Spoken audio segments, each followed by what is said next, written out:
అంటే బొమ్మల ఆట అని తెలుసు, కథ అని తెలుసు, కథ అని తెలుసు, కథలన్నీ కంచికే చేరునని తెలుసు,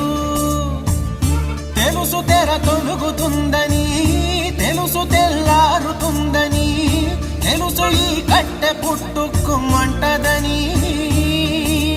తెలుసు ఈ మట్టి మట్టిలో కలిసిపోతదని, ఇన్ని తెలిసి ఇరకాటంలో పడిపోతావు ఎందుకని? మాయ